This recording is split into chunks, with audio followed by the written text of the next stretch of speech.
Hey, what's up guys? In this video I want to show you how to replace the windshield washer pump on this W203 generation Mercedes. The first step is to turn the steering wheel all the way to the left.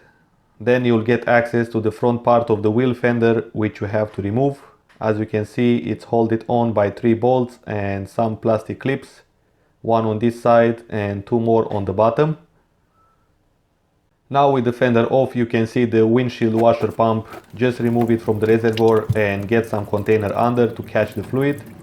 Then remove the supply hose and with a screwdriver disconnect the old pump. To install the new pump, simply press in the electric connector, then press the pump into the reservoir and connect back the supply hose. Here is the fluid level sensor if yours might not work and you want to replace it.